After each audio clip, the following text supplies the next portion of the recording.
Talaga. Hello.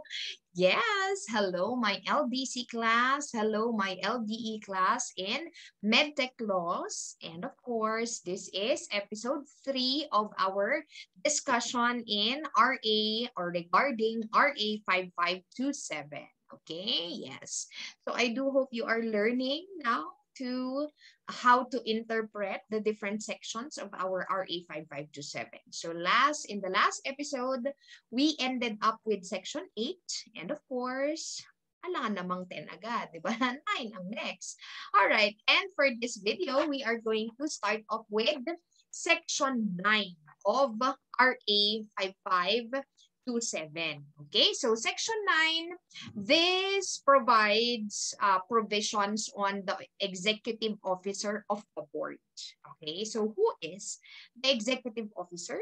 And what is the function of the executive officer of the board?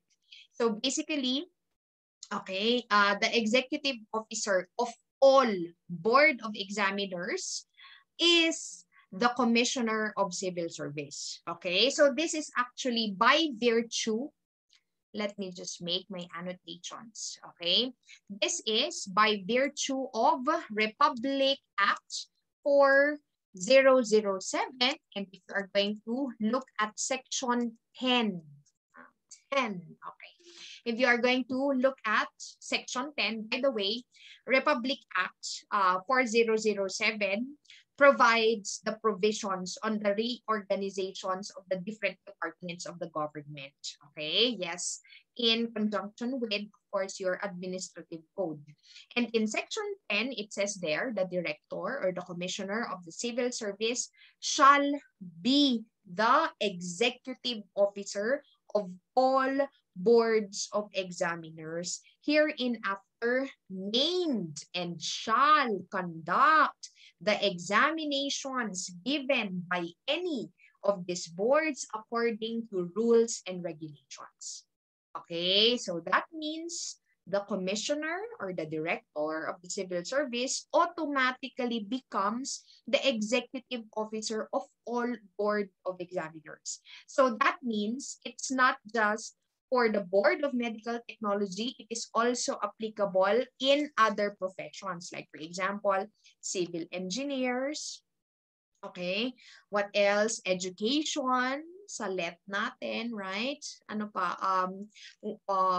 Physicians, yes. So any board of examiner, the executive officer is the commissioner of civil service.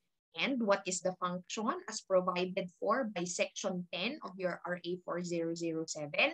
The executive officer of the board, in this case the commissioner, shall conduct, okay, examinations. All right, so that is our executive officer as well as the function. Okay, so now let us move on to the secretary of the board of examiners. So secretary of the board of examiners, his or her function is to keep a register of persons, okay, of all persons to whom a COR have been granted. Okay, so ibig sabihin, all persons who are duly registered, take note class that if you are a duly registered medical technologist, you should have, yes, you should have your COR or otherwise referred to as your certificate of registration. Yes, you have to have a certificate of registration if you are duly registered. Okay, yes, without your COR, that means you are not a duly registered medical technologist. Okay, you have to have it, your COR. Okay, and who keeps a register or a file on the different persons on the persons with COR? It is the secretary of the board. Okay, yes, it is the secretary of the board. So those are the provisions of section 9, executive officer of the board, in your RA 5527. Okay, so now let us move on to the next section. Next section, we have compensation of members of the Board of Examiners for medical technology. Okay, so they are compensated 10 pesos for each applicant examined. So say for example, for one licensure examination or for one board examination, the total number of applicants, is 10,000. For example lang ha, for example lang ito. Okay, so say for example, it's 10,000. Or yes. Yeah, sige, ganyan na lang. Okay, 10,000. So you have to multiply it, yes, by, of course, your 10 pesos per applicant. Okay, 10,000 applicants. And then times 10 pesos per applicant kasi, di ba?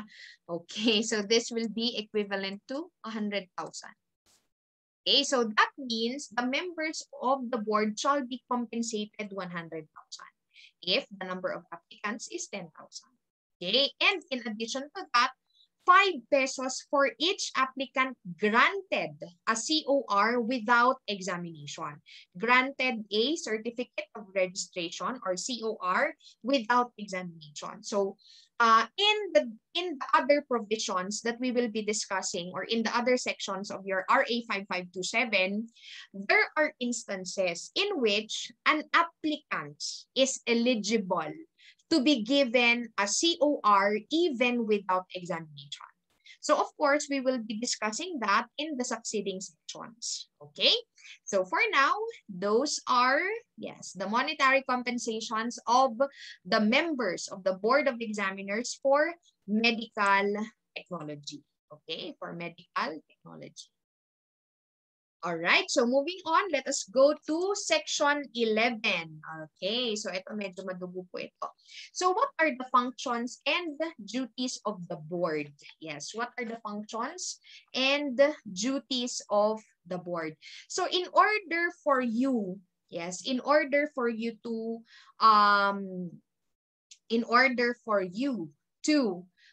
delineate or to differentiate the functions of the board as to that of the functions of the council, always take note that the council, okay, the council, the end user would be the students. Okay, for the board, on the other hand, the end user would be the professionals. Okay, from the time in which you are going to apply as a professional up to the time that you really become a professional, you will be subjected to the rules and regulations which are crafted and implemented by the board. Okay, yes, it's the professionals. That's for your Board of Medical Technology. Students or undergraduate students, that would be your council. Okay, take note that section 11, yes, the subsections of section 11, so one of them was amended by Presidential Decree 1534. Okay, so I repeat, there is one subsection that is amended by Presidential Decree 1534. Okay, so what is this subsection? So we have subsection C. Okay, subsection C. And then there are also subsections which were added by virtue of Presidential Decree number 1534. So what subsections were added? Wait a minute, class. Added by Presidential Decree 1534. So what subsections were added? Okay, we have subsections G, H, and I. Okay, so of course, we will be discussing the different subsections of Section 11, one by one, and I will be, of course, explaining them to you. Okay, so take note, amended by 1534, we have subsection C. Added by 1534, we have subsections G, H, and I. Okay, yes. So what are the different functions and duties of the board? Okay, so first, administer the provisions of this act. Okay, remember, your RA 5527, particularly in the description of this particular Republic Act, it says there, it is supposed to define, di ba? It is supposed to define the practice of medical technology. And when we talk about the practice of medical technology, we are, in essence, talking about the profession. Okay, so many of the sections included in your RA 5527 talks about the profession itself, the practice of medical technology. How are you supposed to practice the profession, to practice the medical technology profession? Okay, and yes, the Board of Medical Technology, it is the one that executes, okay, or carries out the different provisions of your RA 5527 in relation to the practice of medical technology profession. Okay? It is the Board of Medical Technology that ensures that the different provisions of your RA 5527 as to the practice of medical technology are implemented. Okay, they are adhered to by the different professionals. Tama? By the different RMPs for that matter. Okay, administer the provisions of this act. It executes, it carries out, it ensures that the provisions of RA 5527 are implemented and adhered to. Okay, another. So basically, class, this is letter A. Yeah, I just forgot to, I'm sorry. Okay, I just forgot to change it into letters. So this is, yes, letter A. This is subsection A. Okay, that's subsection A. Subsection B says that one of the functions of the board is to administer oaths. Okay, I'm sorry, I cannot really pronounce it. Okay, well, I'm having a difficulty pronouncing this word. Oath. Oaths. May S kasi eh. Okay, oaths. Okay, anyway, administer oaths. Okay? Do you need to take your oath before you become a duly registered medical technologist? What is the answer? Okay, of course, you need to take your oath. Okay, otherwise, you cannot be considered as a duly registered medical technologist. Even if for some, it is merely for formality's sake. But no, it's in the law. It's in the law that you have to take your oath. And who administers oath? The oath? We have the Board of Medical Technology. Okay, yeah. So this serves as letter, anong letter na tayo, class? Okay, letter B. Okay, this is subsection B. Okay, another, we have issue,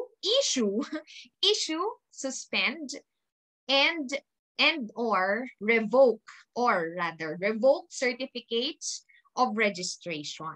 Okay, so that means when we talk about certificate of registration in the original RA 5527, it says there certificates of registration in relation to the practice of medical technology. But take note, the board also is the one that issues, suspends, and revokes the CORs of our medical laboratory technicians.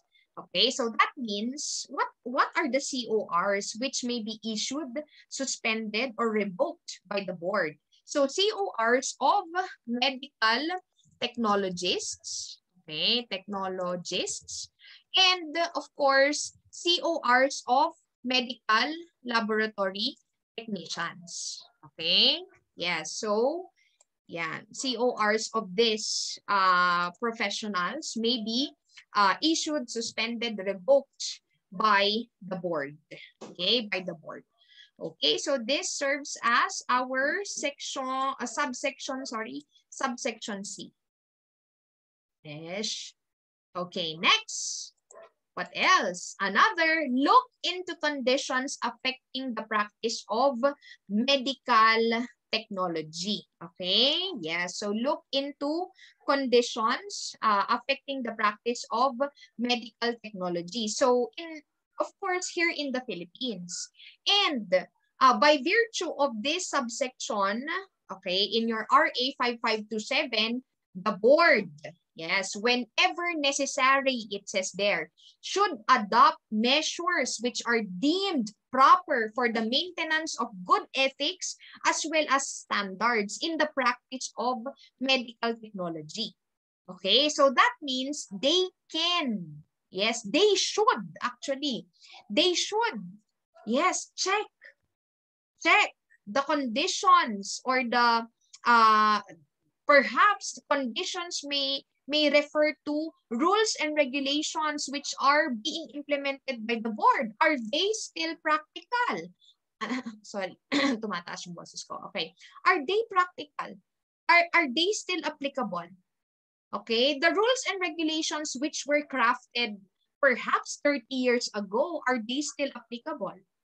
Okay, right? So that is looking into the conditions which affect the profession. And of course, it is them who should, yes, who should adopt measures in order to make the profession better in terms of ethics and standards. Okay?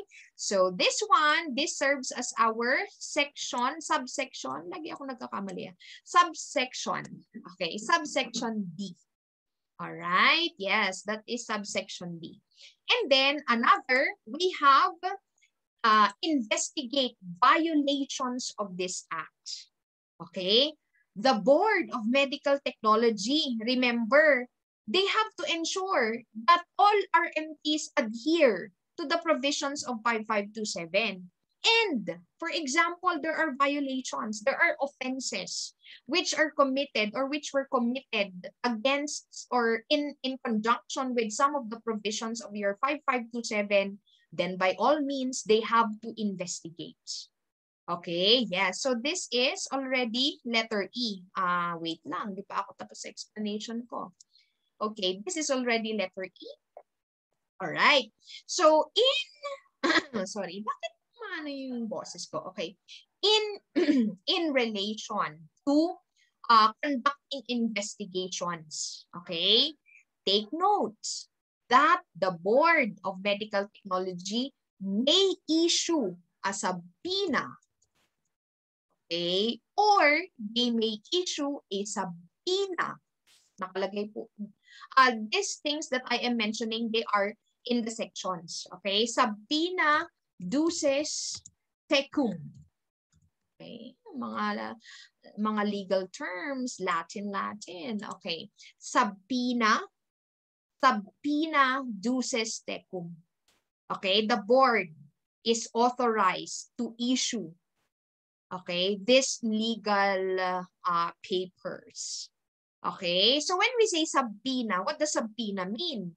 Subpoena, this is a legal document which would require the presence of a person, okay, in line with the conduct of an administrative investigation or an administrative proceeding. They can do that. Okay, subpoena, you are required to attend. You are being summoned. I summon you. Okay, you are being summoned to appear in that particular proceeding. Okay, Subpoena duces tecum, on the other hand, requires you to bring documents, to bring books, to bring other items which would serve as evidences. Okay, again, in conjunction with the investigation that is being conducted. Okay, subpoena duces tecum. You are required to bring evidences. Okay, yeah. So these are the the the the ano ba yan? Okay, this is what the law mandates your board to do. They are authorized to issue these legal documents. Okay? Ayan. All right. So another, we have letter F. Okay? Letter F, draft rules and regulations as may be necessary to carry out the provisions of this act. So that means, okay, it's like giving them the authority to make implementing rules and regulations which are needed in order to implement the different sections or the different provisions of your RA 5527. It is the board which is supposed to do that. Okay, rules and regulations. So, by the way, this is subsection F. May I just mention? Okay, so, and again, take note ha, take note. It says there draft. They can make rules and regulations, but it is not executory. Okay, it's not yet effective. So say for example, they drafted a new one. Is it executory already? Is it effective already? No, it's not yet. It's not yet executory. So remember that the rules and regulations which are formulated by the Board of Medical Technology, it has to be approved by the President. Okay, so again, it says there in your section, needs approval of the President. So of course, without the approval, diba? Without the approval of the President, it is not executory. Okay, yes. So those drafts of rules and regulations will remain to be just draft. It has to be approved by the President first before it becomes executory. Okay? Yes. Another, we have letter G. Another function of the Board of Medical Technology, we have letter G. Okay. So again, this was amended by Presidential Decree number 1534. So let me just read. Determined adequacy of the technical staff of all clinical laboratories and blood banks before licensing in accordance, let me just write it or type it, in accordance with RA. I know there is actually a correction. There is a typographical error in the RA 5527 that is found in the PRC website. So kindly make the necessary corrections. So actually what is written in there is RA 4655. Okay, RA 4655. That is originally what is written there. However, if you are going to look at RA 4655, it does not, or it is not rather, related to medical technology. Okay, yeah, I think it's about ABRA or something like that. Okay, I just forgot. So remember that instead of RA 4655, it should be RA 4688. Okay, yes, in accordance with RA 4688. And, ito na lang ha. And we have your RA 1517. Okay, so what are these Republic Acts? All right, so let's start with RA 4688. It's not 4655, ha? Just like what is in your copy of the amended 5527, it's supposed to be 4688, okay?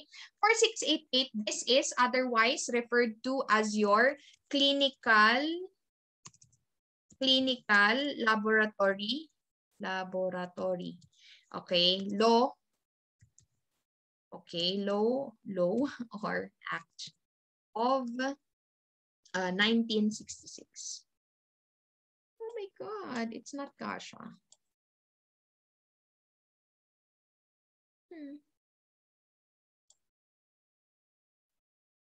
Oh, maybe that. All right. In accordance with RA 4688, not 4655, which is otherwise referred to as your Clinical Laboratory Law or Act of 1966. And then the other one, we have RA 1517, which is referred to as your Blood Bank Law or Act of 1956. Okay, yes. So in accordance with RA 4688, your clinical laboratory law, and your RA 1517, your blood bank law. Okay, so again, letter G was amended by 1534. Okay, so letter C, letter G was added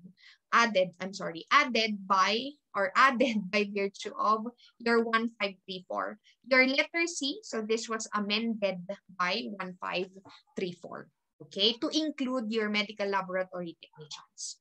All right, so other functions of your, let me just erase it. So A, B, C, D, E, F, G.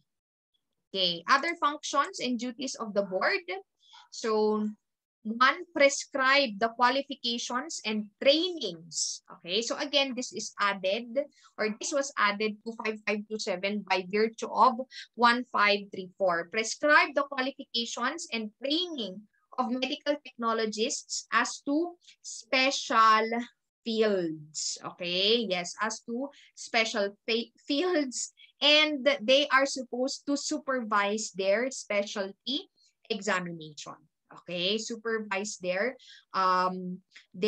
specialty examination. Okay, nowadays, okay, instead of the board being the one that supervises your specialty examinations, it is actually the professional organization of of medical technologists, okay, which is your PAMET, that conducts your specialty examinations. Okay, so again, since they are conducting specialty examinations, okay, in relation to this function and duties of the board, ano pangalan nito? Yes, they have to be accredited. Okay, they have to be accredited by the PRC. Ayan, so I repeat, your board, they will prescribe what are the necessary qualifications, what are the necessary training in order for a medical technologist to become specialized in a particular field. Okay? Who conducts the specialty examination? It's the professional organization, which is PAMET. So since it is connected, okay, with this particular function of the board, your PAMET, it has to be accredited by PRC.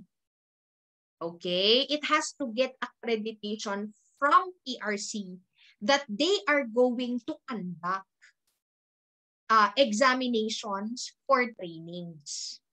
Yes, remember that the Board of Medical Technology is under the PRC.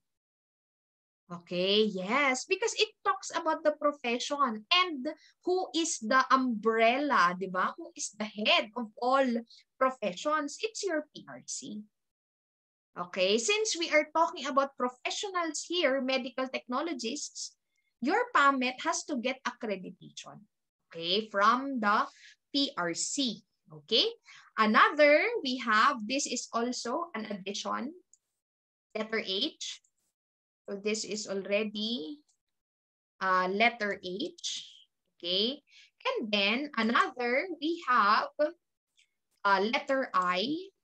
This one is the I. So this was also added, okay, to classify and prescribe the qualification and training of the technical staff of clinical laboratories, okay, of clinical laboratories. So to classify and prescribe the qualification and training of the technical staff of clinical laboratories, okay. So that means chief medtech, yes, chief medtech, who can be a chief medtech, who can be a senior medtech, who can be a medical technologist, who can be a medical laboratory technician. Okay, so those are the different subsections of section 11, functions and duties of the board. Okay, so now let us move on to the next section. We have section 12. Section 12, come on. Okay, remember, removal of board members. Okay, who appointed the board members? Of course, again, it's the president. Who can remove the board members? Again, it's also the president. Okay, ayan. So, classes pala, LBC and LBC, LBC and LBC, LBC and LBE, I think I have mentioned already a while back, I have explained, right? But when we say members, it's not just really the members, but all, yes, all of the members, anong ibang term sa members? All other, yeah, all other positions in the board. Okay, so members, this would include the members, plus, of course, the chairperson of the board. Okay, so the members of the board may be removed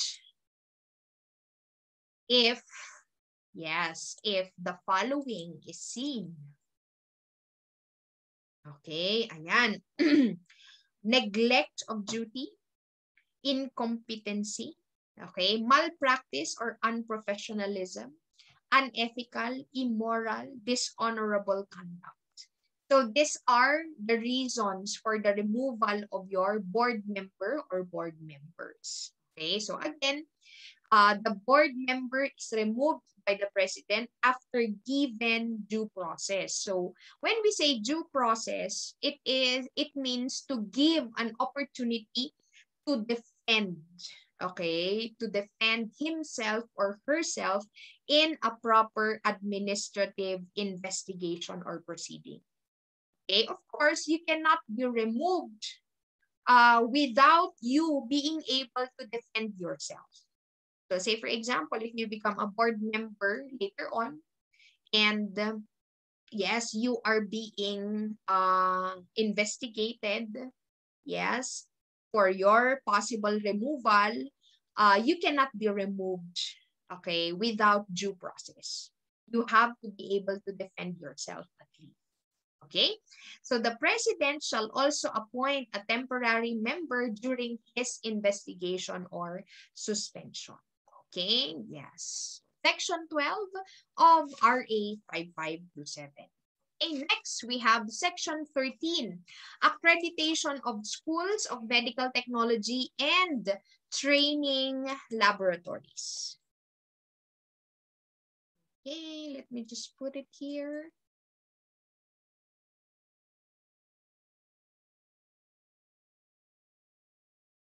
All right, so Section 13. Take notes.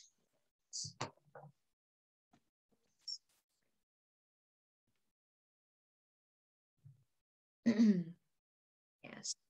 Take note that your Section 13, so this was amended by the two presidential decrees. We have Presidential Decree 498 and Presidential Decree 1534.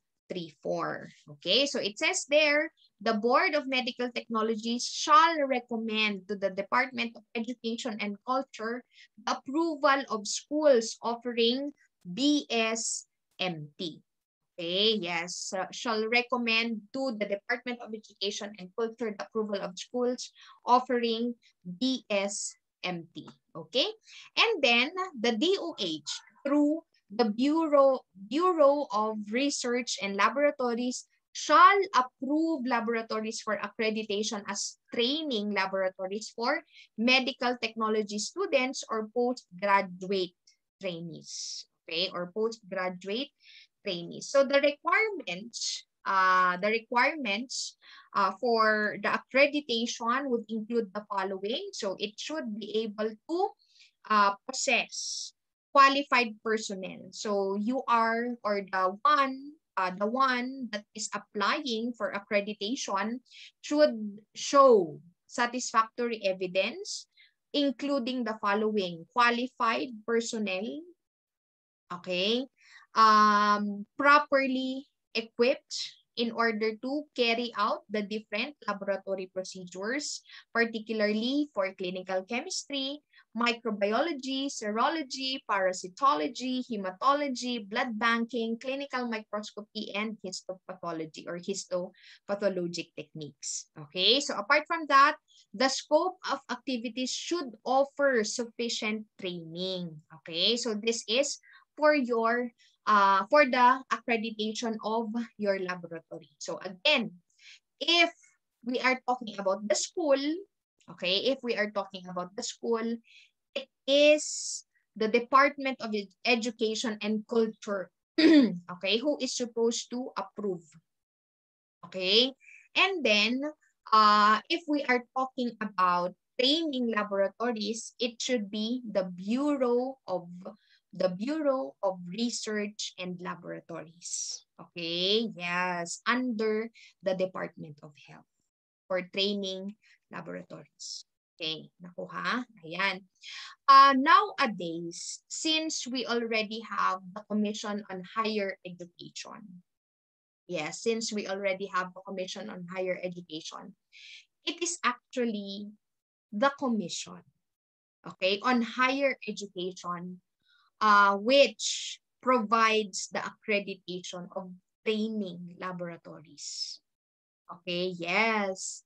Yes, if I'm not mistaken, this particular section of RA 5527 is no longer applicable because we already have the Commission on Higher Education.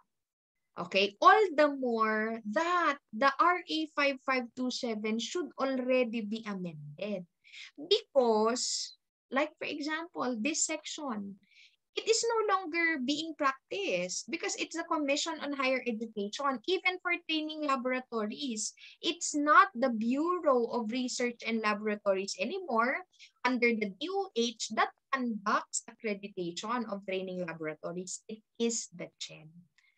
Okay, so in the case of the University of Baguio Clinical Laboratory, we were visited by CHEDCAR. Yes, and they gave their accreditation to the laboratory. Okay, yes, it's the CHED. It's the CHED already. Yes, so that's why this is one section that is no longer applicable. It's not applicable. Okay, all right. So next, we have section 4, inhibition against practice of medical technology. Okay. In order for you, inhibition, this particular section provides the necessary requirements in order for you to practice medical technology. Okay, if you do not have these documents, for example, then you are inhibited to practice medical technology. Okay, first, we have a valid certificate of registration.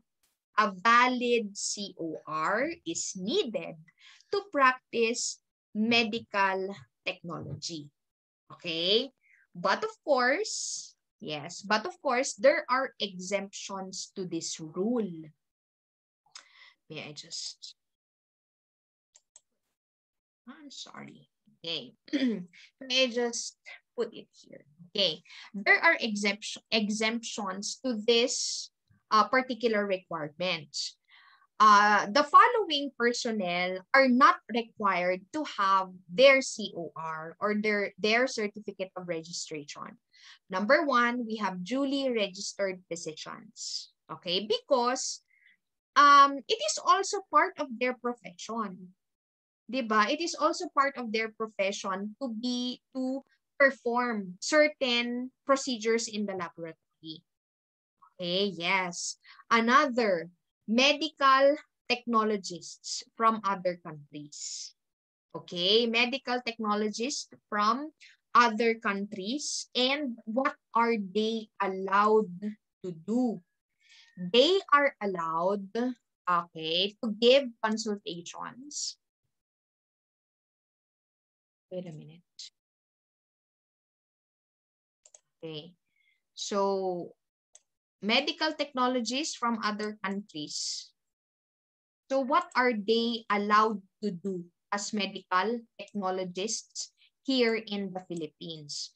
They are, yes, they are allowed to, yes, to give consultations or for, I think what is mentioned in the section is for consultation purposes. Okay, another, they are allowed, yes, um, they are allowed, I'm sorry, they are allowed here in the Philippines without COR if, for example, they are considered as visiting, hapon na kasi, visiting or exchange. Okay, medical technologists as visiting or exchange professors to colleges, okay, and universities. Okay, so I repeat, medical technologists from other countries do not need to have a COR if, okay, if they are here in the Philippines for consultation purposes or as visiting or exchange professors to colleges and universities. Yes. Take note that medical technologists from other countries, they are not supposed to do anything else aside from these two. Dapat ito lang ang ginagawa nila. They are supposed to be here for consultation or as visiting or exchange professors only. Other than that, they are not supposed to perform other jobs or other jobs or other work of medical technologists. Okay, yes, they are not supposed to work in laboratories, in short. Okay, yes, they are not supposed to perform the tasks of regular medical technologists. Okay, another, medical technologists in the service of USAF, we have United States Armed Forces. They supposed to are they allowed to practice medical technology? So that means, say for example, performing tests, ayan, performing laboratory procedures, are they allowed to do that? Yes, they are allowed to do that. However, they should render service only to their members. So only to those who belong to the United States Armed Forces. Okay, other than that, they are not supposed to render or to give their service as medical technologists, say for example, to Filipinos. They cannot do that. Okay, yes, to the local community, they are not supposed to do that. Okay, the service is only for USAF members. Okay, ayan. All right, so that is section 14. Take note your COR or the Certificate of Registration. So this is given by the Board of Medical Technology. Okay, let's move on to the next section. We have section 15 on examination. Okay, let me just remove this.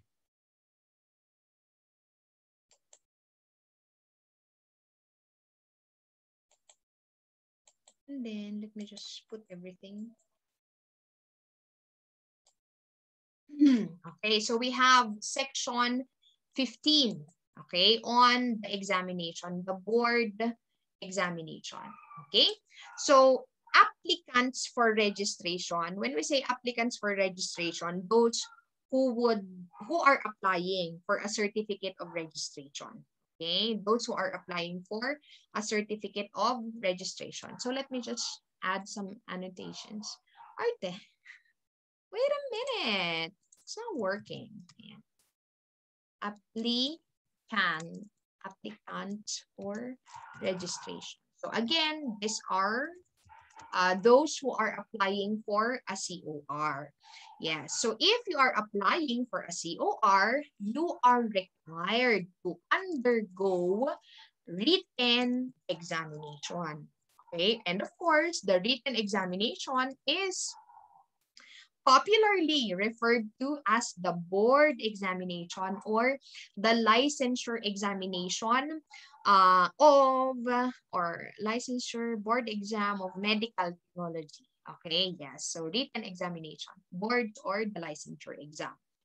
Okay, so take notes. Yes, take note that the licensure examination, so this is, yes, this is administered by the board. Okay, administered by the board. So that means who makes questions for the licensure examination, it is the boards. Okay, the members of the boards tuloy. The board, isa lang siya. Okay, the members of the board, they are responsible in coming up with the examination itself. Okay, yes. So licensure examination, again, this is administered, okay, by the board. Administered by the board. And yes, dito na tayo sa baba. Your board examination or your licensure examination is given twice a year.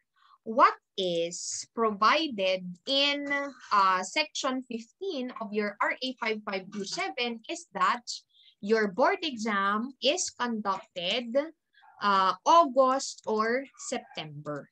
Okay, August or September. However, it is being conducted August and March. Okay, August and March. So the location and the day of the examination itself, it is specified by the board. Okay, it is specified by the board. All right, so you might be wondering, Ma'am, I thought it's the executive officer that conducts the examination. Well, actually, that's correct. Okay? It is the executive officer which will conduct the examination itself, meaning the logistics of the examination. However, who decides on matters prior to the examination? It's the board. Okay, but during the examination itself, it will be conducted by the executive officer. Okay, yes. All right, so location and date, this is specified by the board. Okay, by the board. So written notices shall be published in at least 3 national newspapers by the secretary of the board 30 days prior to the date of exam. Okay, so originally, there were only a few testing centers that were mentioned in section, in section 15 of your RA 5527. However, take note that the number of testing centers, yes, it is specified by the board. Okay, and of course, since there are already a lot of testing centers which are capable of administering or of conducting the examination, the number of testing centers has increased significantly. So during the most recently concluded board examination or licensure examination, it was conducted in NCR, Baguio, what else? Cagayan de Oro, we have Cebu, we have Davao, Iloilo, Legazpi, Lucena, Rosales even, Tacloban, Tuguegarao, and Zamboanga. Okay? Remember ha, that rules and regulations may be drafted by the board. Okay? So since there were developments already as for the conduct of the licensure examination, of course, yes, these were or the necessary measures or adjustments were already done by the board. Okay, yan. Okay. Kasi you might find it confusing that what is actually stated in RA 5527 are no longer being practiced. Okay, this is because, again, just like what I have mentioned, the board may, di ba, may draft rules and regulations as to the provisions of the, or as to the provisions of this act, or as to the provisions of your RA 5527 whenever necessary. Okay, yan. So that's why some of the provisions are no longer being practiced. So meaning they have improved it already. Okay, next we have Section 16. Okay, so Section 16, this talks about qualification for examination. So take note that Section 16, so this was amended by RA Republic Act 6138 as well as your Presidential Decree 498. Okay, so who are qualified to take the board exam? Okay, applicants who are in good health, of good moral character. So that's why you should be nice. You should be good students. Otherwise, baka hindi ka i-allow. Okay? Yes, the board may not allow you to take the board exam or the licensure exam of good moral character. Okay, completed the course of BSMT or dapat ito ha, or BSPH or BSH if it's still applicable, because I think the course Bachelor of Science in Hygiene, it is no longer applied. Yes, the term BSH is no longer being used by colleges or universities. Okay, public health, this is still being used. Yes. Take note that you have to complete a course in MedTech or a course in BSPH or BMLS or BSMLS in a recognized, okay, school, college, or university. So say for example, the university that you graduated from is not recognized by CHEB, for example. Okay, so that means you are not eligible. You are not qualified to take the examination. Okay, yes. And then another, graduated from some other profession. Yes, graduated from some other profession, performing medical technology for the last 5 years prior to the date of examination if such performance began prior to June 21, 1969. So say for example, the applicant started his work as a medical technologist, for example, May 21, 1969. And then this applicant did not take the board exam for so long. But actually, it's no longer practical because 1969 minus to 2021, that's like, tama ba? 52 years. Okay, just check na lang. If I'm not mistaken, 50 plus years ago.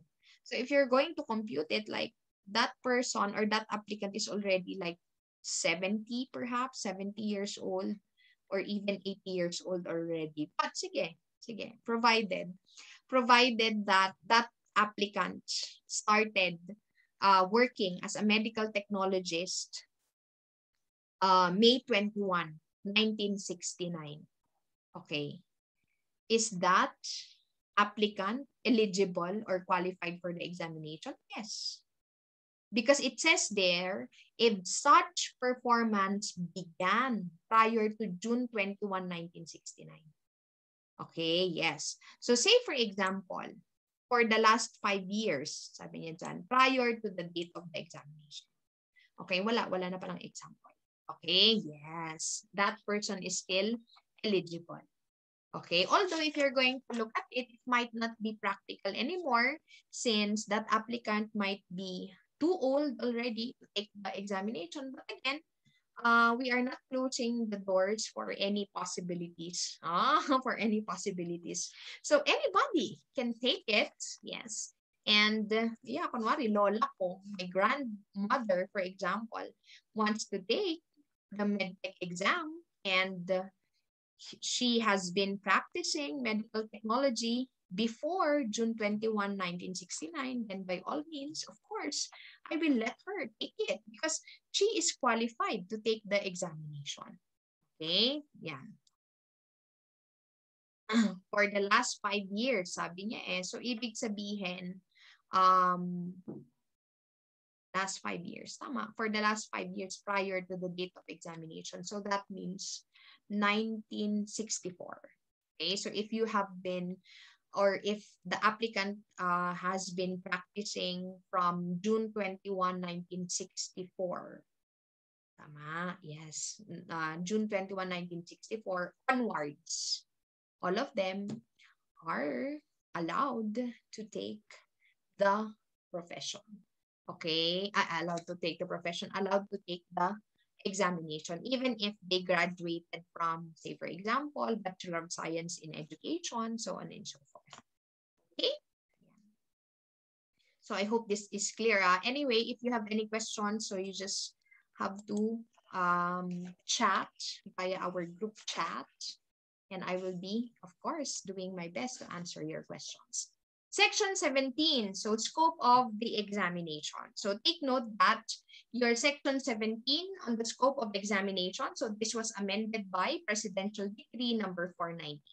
Okay, so the following are the subjects.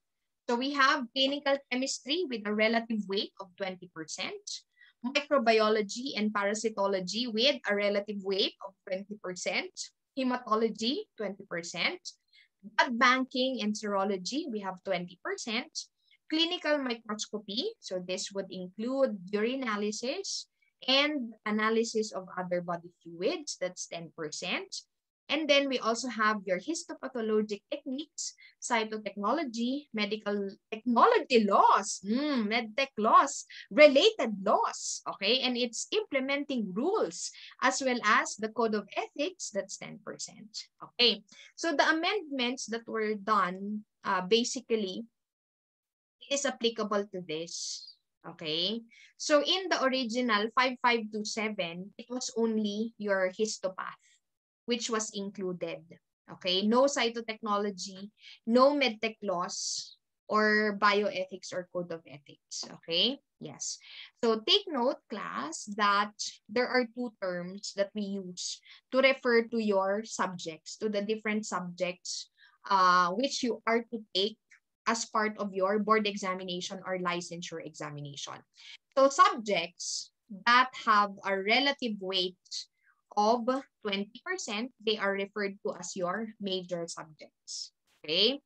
And subjects that have a relative weight of 10%, so we refer to them as your minor subjects. Okay, yes, because the terms major and minor subjects were used in some of the sections or provisions of this particular law, particularly for your 17, section 17. Okay, so moving on. All right, so section 17.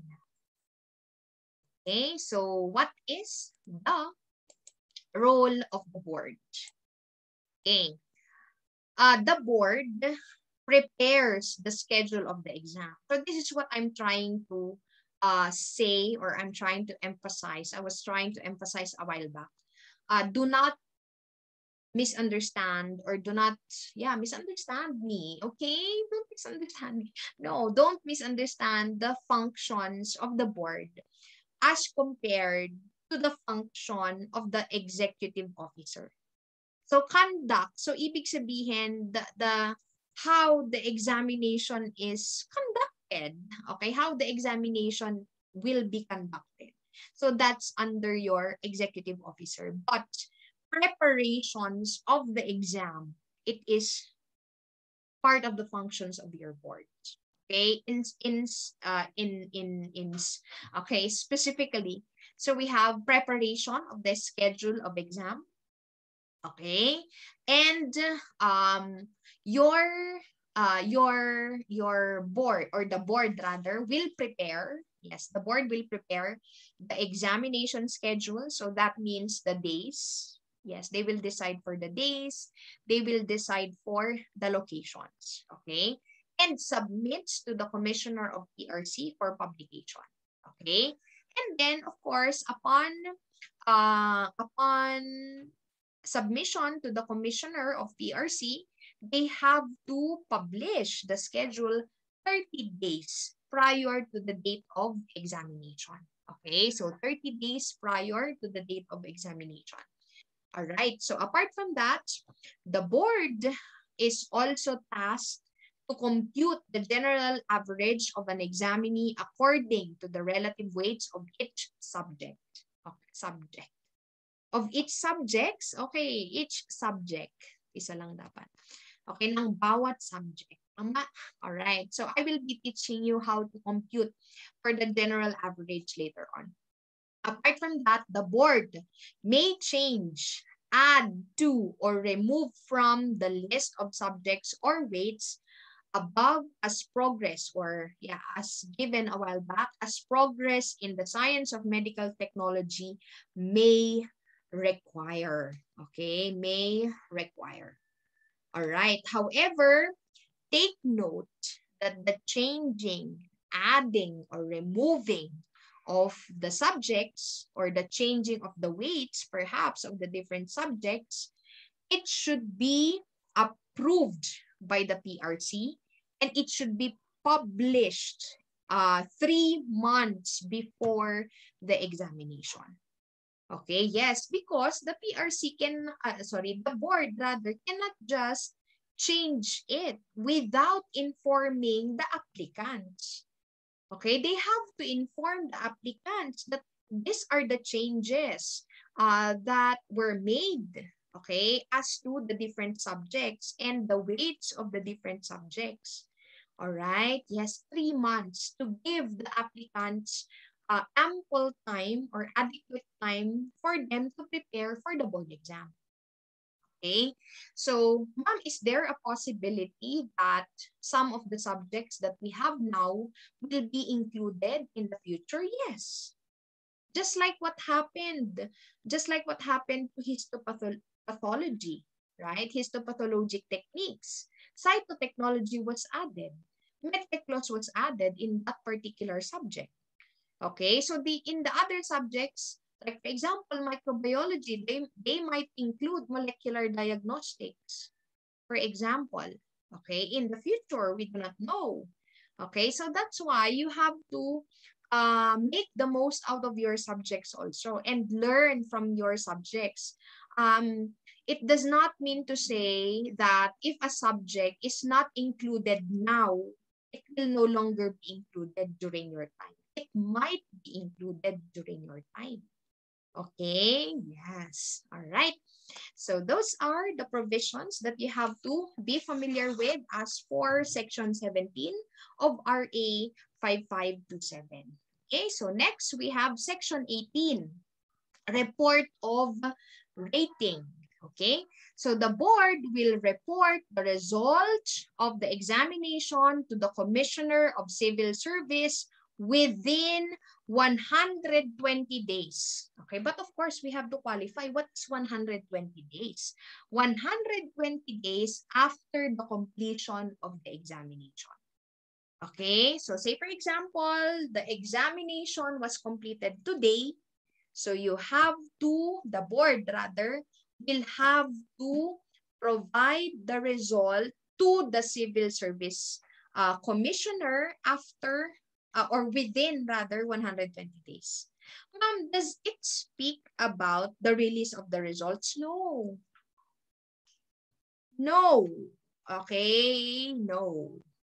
Because remember, the release of the results of the board examination for medical technologists is earlier. I think around 3 to 5 working days, ganun ba? Kasi during my time, it's like that eh. Like, arte. It's like 3 to 5 working days. After 3 to 5 working days, they are going to release the results. Okay? So, the reporting of the result here is to the Commissioner of Civil Service, not necessarily the release of results to the public. Okay, so please do not misunderstand. Okay, do not misunderstand. I hate misunderstandings. Okay, another provision we have, the Commissioner of the Civil Service will in turn report it to the President of the Philippines for approval. Okay, for approval. All right. So again, those are the provisions of your section 18. Okay? Now we move on to ayaw pa halo ni Ma'am. Yes, tatapusin natin hanggang 21. Okay? Section 19, rating in the examination. Okay, if you are sleeping, like if you are listening or watching this video in the middle of the night and you feel sleepy or tired, hello, hello, hello. It's time to wake up because this is an important section of your RA 5527. You have to know how to compute because there's an assignment and then there is, baka ganun na naman kayo nakarinig lang kayo ng assignment. Yeah, it's supposed to help you guys, okay? Anyway, the submission naman is next week so that it does not get in touch.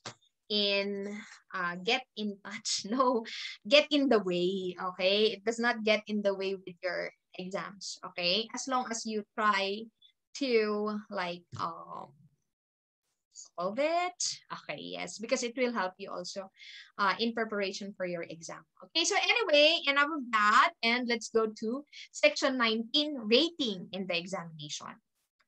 These are, yes, the criteria for judging if you are going to be an RMT or not. Okay. Number 1, the general average should be 75%. Okay. The general average. So meaning if you add all of the of your ratings in the individual subjects multiplied by their relative weights. So if you add them, you have to have 75%. Okay? No rating below 50% in any of the major subjects. So again, I have already discussed what are the major subjects. So we have, yes, if you are there listening to me attentively, so kindly, yes, kindly make some of me, yes, kindly recite it also on your own. So of course, major subjects, we have clinical chemistry. What else? We have micro, para, yes. And then we have hematology. And then we have blood banking and serology. Okay, so these are the different major subjects in the board examination. Okay, so that means you should not have a rating or a score that is below 50%. Up to 50%, that's okay, but below that, like 49.9, 0.1 na lang, okay? Or 49.99, 0.01 na lang, okay? 0.01, you cannot pass. Even if your ratings in the other subjects are all 99. Okay? So, yes. So that's why you have to be careful when it comes to your major subjects. Okay? No rating below 50.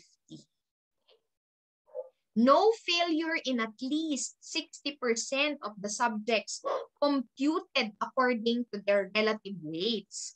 So meaning, regardless if the subject is a major subject or a minor subject, if you are going to add them based on their relative weights, okay, it should not constitute 60%. Yes, I will be explaining it to you further later, okay? When we try to evaluate a particular result. All right. Okay, so these are the criteria for judging if you are going to be an RMT or not. Okay, so these three. All right. Yes. So what happens if you failed the board exam? Once, you take the board exam again. Twice, you can still take the board exam. Thrice, oh, you can still take, hindi. You failed one. No, ano tuloy ako? You failed once, you can take the board exam again for the second time. You failed twice, you can take the board exam again for the third time. You failed thrice, you can no longer take for the fourth time unless you are going to have your 12-month refresher course in an accredited laboratory. Okay, yes, you have to have the refresher course before you are allowed or you are qualified to take the examination again. Okay, so another, if a person is a graduate of another paramedical course, no further exams will be given after failing for the third time. So say for example, you graduated from nursing. You are a Bachelor of Science nursing graduate. And you have already taken the board examination for medical technologists 3 times. You are not allowed to have the refresher course. Okay? You are no longer qualified to take the exam. Alright? So yan. Alright? But of course, why would you take the board exam for medical technologists? You take the board exam for nursing, right? Yeah, okay. So just to summarize everything that I'm not good at singing, but I want to sing. Okay, so anyway, summary. Clinical chemistry, 20%. The major subjects are the following, with 20% relative weight each. Clinical chemistry, microbiology and parasitology, hematology. I cannot start, okay? First, we have clinical, I'm cute. It's my first time to use this stamp. Okay, it's clinical microscopy, microbiology, parasitology, hematology, blood banking, and serology. So these are our major subjects. Okay, next for our minor subjects, we have clinical microscopy. How cute. Okay, clinical microscopy. And then we have histopathology, cytotechnology, and medtech laws, related laws, and the code of ethics. Okay, so again, what is the passing rate? If you add everything, you should have a rate of 75%, general average. You should not have you should not have a rating of 50% or below 50% in your major subjects. And you should not have a grade of less than 75. So meaning fail. Okay? You should not fail in 60% of the total number of your subjects according to their weighted average. And lastly, failure up to 3 times only. Yes, otherwise, there is a need for you to have a 12 months refresher course in an accredited laboratory. Okay, so let's try to, have a problem. Do you want a problem?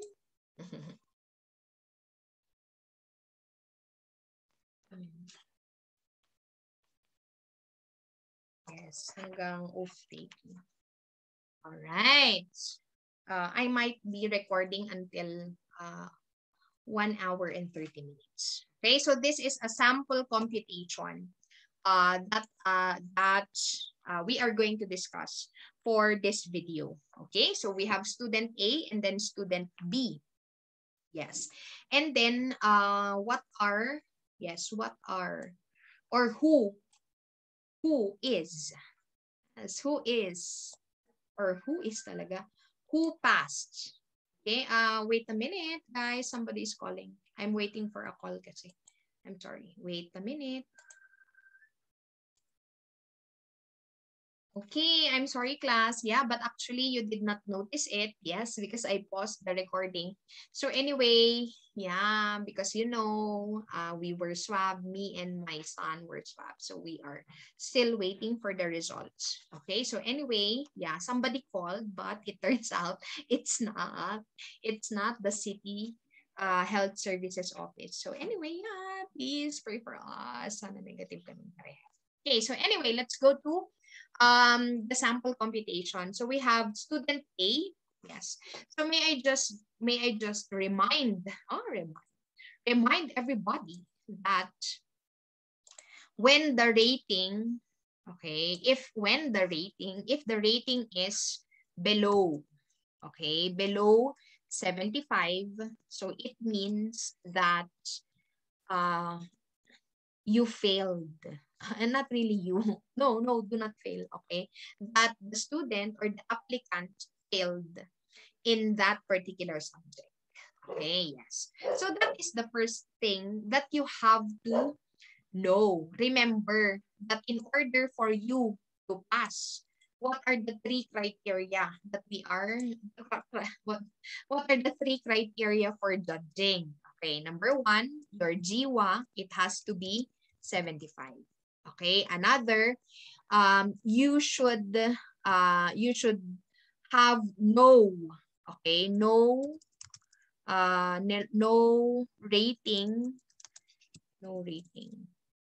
okay, you should have no rating that is below 50 in your major subjects. Okay, and then lastly,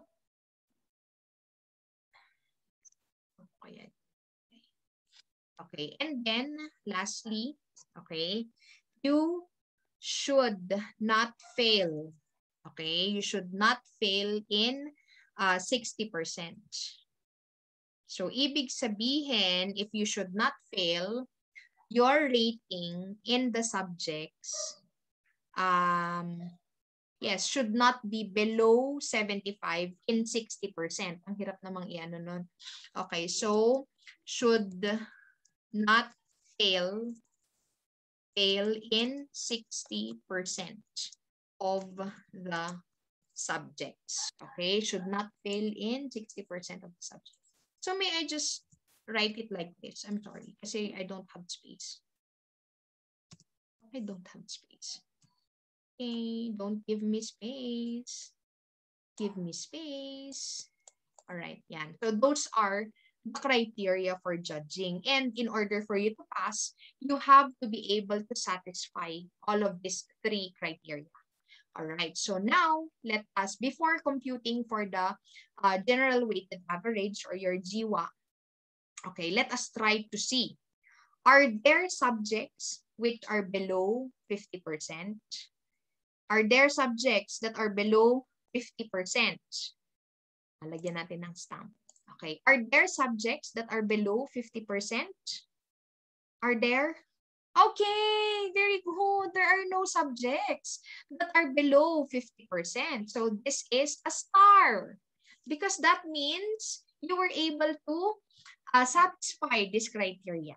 Okay, another, did student A or did applicant A fail in 60% of the subjects? So let's see, because there are ratings below 70. Okay, so let's try our best. Okay.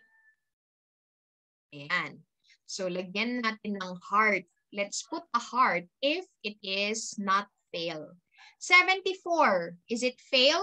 Yes, it's below 75. Okay, so failed in clinical chemistry. Micropara, 78, pass. Hematology, 82, pass.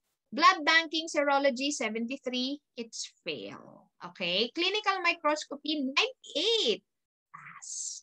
Histopath, medtech laws, 96, it's pass. Okay, so that means student A failed in clinical chemistry. Okay, how do we compute for this? Okay. Ano yung mga failed niya? Failed subjects. Okay, so first we have clinical chemistry, okay, which is 20%. All right, you add the other failed subject, which is your BB, blood banking, serology. So again, that is 20%. Now, if we add the relative weights of your subject, so this is equal to 40% only. Okay? So that means did student A satisfy the other criteria? Should not fail in 60% of the subject? Yes. Because if you are going to add the relative weights of the failed subjects, it's only 40%. Okay, so that student, okay, wait, hinga. Okay, and with that, the student or the applicant was able to satisfy the other criteria. Okay, should not fail in 60% of the subject. All right, so now let us try to compute. Oh my God, I don't have space. Okay, let us try to compute. Here na lang. Because you know, when I write here, you will not be able to see it. But anyway, yeah. Dito na lang ha. Okay, dito na lang. All right, because of course the computation is like a lot. Okay, so how do we compute? So again, we compute it with regard to the weight average or the relative weight average of your subject. Okay, so first of course we have clinical chemistry. So what was the rating in clinical chemistry? We have 74. Of course, you get 20% of that. So take note that if you are getting 20% of something, then you have to convert it to decimal. So 20% when converted to decimal is 0.2 or 0.20. So 74% times 0.20. So this is, may I just like do it na lang. So big. Okay, ayan. 74 times 0.20, of course, I computed it na 14.8. Okay. Another, we have micropara. MP na lang class. Okay. So we have micropara. So the rating is 78. So again, you multiply it by 20%. In decimal form is 0.20. So this is equivalent to 15.6. Okay, another, we have hematology. Okay, we have hematology. So the rating is 82. So again, we multiply it by 20% in decimal form. So 82 times 0.20. So that is 16.4. Okay, and then another, we have IS, BB or blood banking and serology. Okay, so the rating is 73. So you multiply it by 0.20. So that is equivalent to 14.6. Let me just change this because I'm like a little bit of okay. And then of course we have clinical microscopy. Okay, so the rating is 98. All right, times 10% in decimal form, so 0.10. So this is equivalent to 9.8. And then, of course, we have your histopath, okay, histopath, medtech laws, The rating, we have 96. So again, we multiply it by 10% in decimal form. So this is equivalent to 9.6. So now we are going to add all of this. Okay, yes. Their rating based on their on the relative weights of the subject. Okay. The general weighted average or the general average, therefore, of student A or applicant A is 80.8. Okay. Ay, kasya pala. Okay, like that. Okay, so the average is 80.8. So lastly, did student A or did applicant A satisfy the required general weighted average of 75? Well, again, the correct answer is, of course, yes. And with that, student A or applicant A was able to satisfy all of the criteria for judging. So that means, yay! That means student A or applicant A was able to pass the examination. Yes, congratulations, student A. All right, so now let us move on naman to student B. Yes, let us now move on to student B. Okay, I will just remove the heart and the stars. So how many hearts and how many stars will student student B be able to get? So first is 50%. Did student B, did this applicant get a rating that is below 50% in the major subjects? Can you see below 50 there? No, none. Okay, none. So with that, student B or applicant B was able to satisfy this criterion. Okay, let's give him a star. Sorry, let's give him a star. Okay, so next, should not fail in 60% of the subject. So let's see how many hearts can student B or applicant B have. Okay, clinical chemistry, pass or fail? Pass. Okay, micropara, pass or fail? Pass. Okay, hematology, pass or fail? Fail because it's below 75. Blood banking serology, pass or fail? Fail because it's again below 75. Clinical microscopy, pass or fail? Fail because again it's below 75. Histopath medtech loss, pass or fail? Fail because again it is below 75. Now, how many failed subjects? Okay, how many failed subjects does, wait lang masakit yung mata ko. Does student B have? Okay, so failed subjects. All right, so again, we have hematology. That's 20%. Tama. Okay. Blood banking and serology. Again, that's okay. And then, in addition to that, we have clinical microscopy. That's 10%. Okay. And then histopath medtech loss, that's 10%.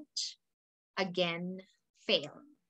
Okay. So if we are going to add all of the failed subjects, you would be able to get 60%. A whopping 60%. Okay, yeah, 60% failed subjects according to their relative weights. So that means for the next criteria, okay, should not fail in 60% of the subjects. He was not, or student B or applicant B was not able to satisfy this. So let's give him many X. Many X. Do you have a lot of X? Okay, many X's.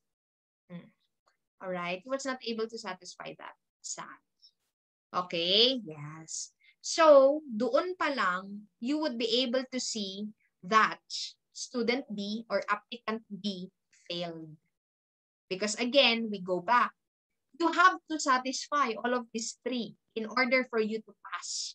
Even if your score is very high. So let's try to compute for the general weighted average, okay, of student B. Sige. For everyone's, for everyone.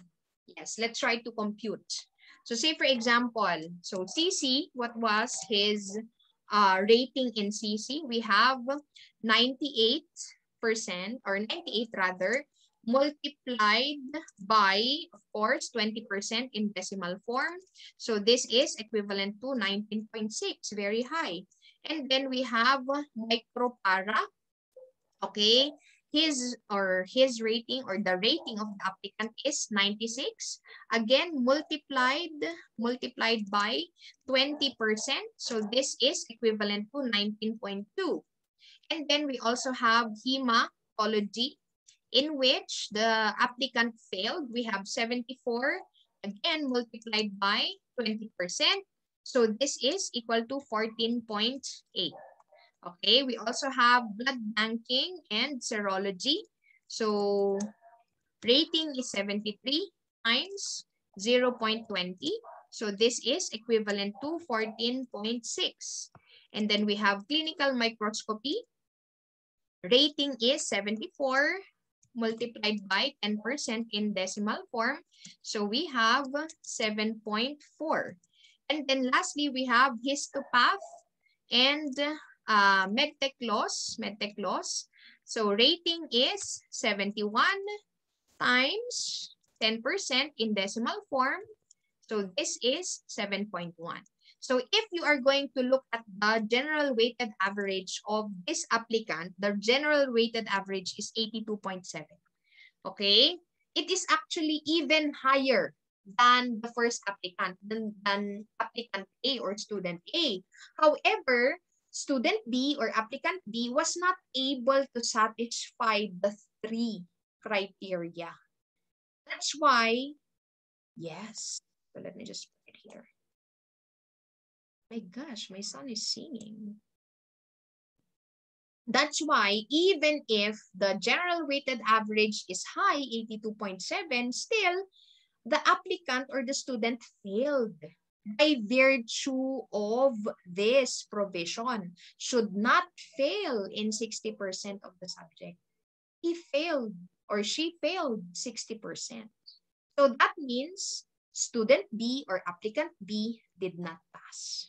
Okay? So may I just explain to you? Dami kasing nilagay eh. Okay, so may I just explain to you your assignment? Okay, so we have 3 here. Of course, it has to be handwritten so that I would be able to see your handwritings. Or madali lang ba? No, handwritten dapat. Okay, it should be handwritten. So please do it on your own. Yes, otherwise you will not be able to learn. Okay, so we have here applicants X, Y, and Z, and with the following. Yes, with the following ratings in the different subjects. Okay, so you are going to, no, hindi lang yan, who failed or justify your answer. No, you are going to evaluate whether the applicant passed or failed. So say for example, X, applicant X, did this applicant pass the board exam or failed? Okay, Y, applicant Y, did this applicant pass or fail? Applicant Z, did this applicant pass or fail the board exam? Okay, of course, if your answer is pass, you have to justify. If your answer is fail, all the more that you have to justify. Okay, you have to provide the solutions which I also discussed in the sample problems that we had. Okay, so you have to provide evidence for the 3 criteria, just like what we did, what I did. what we did in the previous sample problems. Okay, yes. So I will be assigning it, and then the deadline for both sections na lang will be on, please not Thursday, because of course I will still be checking it. So the deadline for the two sections will be on Monday, and for LBC it's going to be Monday, and then for LBE it's going to be Tuesday. So don't worry, I'll be giving you time naman to do your activity. Okay, yes, to do your activity.